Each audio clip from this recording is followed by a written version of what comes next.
In the last episode, we looked at what abandonment is, different forms it takes, and we established that the broken family that the child grows up in is not a coincidence. It was engineered, and that the child is not just a mere casualty of that environment, that they are the main target. So today we will look at what those things produce in the child. An abandoned child carries a deficit in the understanding of authority and in the understanding of identity, protection, and provision. The parents, the mother and the father, were designed by God to give the child their first living example, their first practical example of his nature, of God's nature. And when that example is missing or is distorted, the child's ability to know God and to relate to God is affected very deeply. It's affected at the roots. Abandonment also produces a terror of being left, not just fear, terror, because they've already experienced what you can call the worst of it.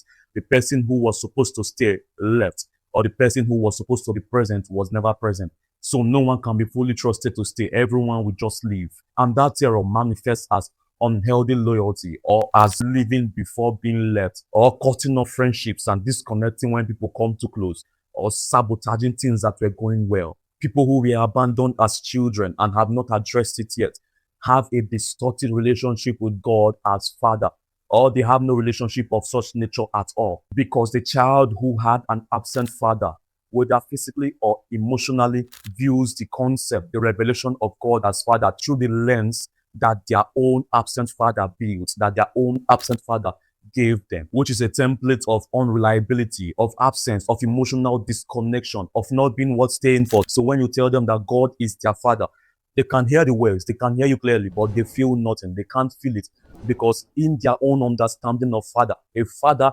is someone who leaves, someone who doesn't want them. So they subconsciously expect God to be the same, to be someone who leaves, to not be present, to be emotionally disconnected, to not want them. They are expecting God to not be there.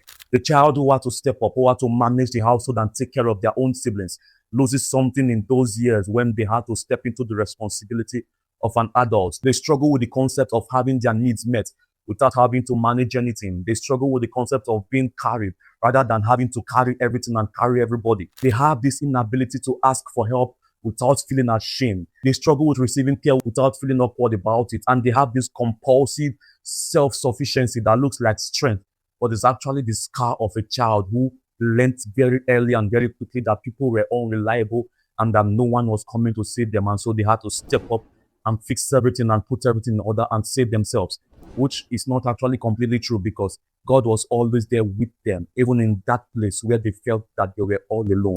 Being abandoned also produces anger that has no clean target, anger that has no defined target, because the person who caused the anger is not there to receive it. So the anger just hovers and it surfaces in the wrong place. It surfaces in the wrong conversations. It surfaces to the wrong people. They tend to overreact to things that should not have warranted such level of reaction, even when they were trying so hard to not react that way. And sometimes when the person who has that anger cannot trace the anger back to the source, back to the abandonment, they come to their own conclusion that they have a problem, or that they are the problem, or that everyone else is a problem. Everyone else is just annoying and wrong, which confirms the whispers that those demonic entities keep whispering to that person, that you have a problem, or that you are too dangerous, or that you are too volatile, or everyone else is a problem, or that person is just so annoying.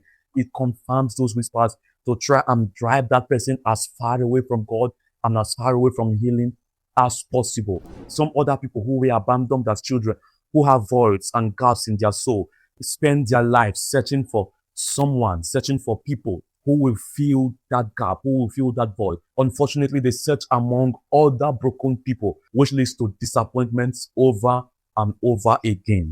The doors that open through abandonment do not close on their own. Time doesn't close it. Therapy tries, but it actually doesn't close it.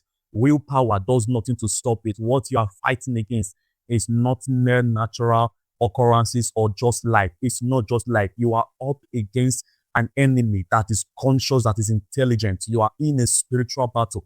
The problem is that you might just have not realized it yet. And that works in the favor of those you are attacking, because the longer you stay without realizing it, or the longer you're dismissing this whole Christian nonsense, the more they can work in your life and the deeper into bondage they can bring you into. Only the Holy Spirit can close the doors that come through abandonment. He is the only one that knows exactly what happened, exactly how far the damage went, exactly what to do to bring you out of that place, and exactly how to lead you into healing that leaves no scar behind, that doesn't leave you having to constantly daily manage triggers and landmines, trying to look out for. He is the only one that can take it all away. And if you are any of these parents whose addiction, absence, or decision has produced what I described in this episode in a child who needed you but did not have you, this is not a condemnation. And I want you to know that something can still be done about it. The devil that used your wound and trauma to get to your child is the same devil that created those wounds and trauma in you, that engineered them in you in the first place. And so you carried unhealed wounds that were created inside broken conditions into a role that you were actually not equipped and not prepared for. Now, this does not take away your responsibility. No, but it means that your starting point to change, to turn around for the better, to actually see real change. It's not being ashamed. It's not falling into shame. It's the same Holy Spirit that can heal your child. He can heal you too. And he's actually waiting for you to turn to him for help, to call on him for help. That is actually all it takes. And if you are the child in this episode, please understand this. Whether you are still a child, a teenager, or you have a family of your own right now, you are definitely worth staying for. And you are definitely valued and valuable. And some of you might have realized that by now. That parent did not stay because they had a wound of their own. They heeded the voice of the enemy in their head and they made the wrong choice in that moment. Also, please understand, the door that abandonment opens does not close on its own. It doesn't go away just because you nod it, but it doesn't have to stay open. The access that the devil gained into your life can be revoked. And the demonic entities that occupy the void that the wounds created can be kicked out and kept outside. But the first step is to bring that wound, that event, before God. You need to face it honestly before God as a major project. And you need to allow the Holy Spirit do what only the Holy Spirit can do.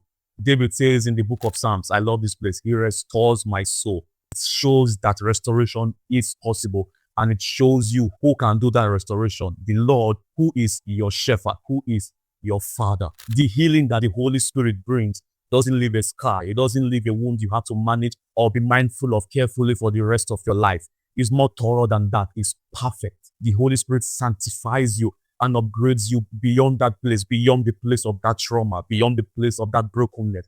He upgrades you entirely above that place. So much so that you become a source of rescue, hope, and restoration to those who went through what you did, while not having to manage triggers and landmines in your own soul.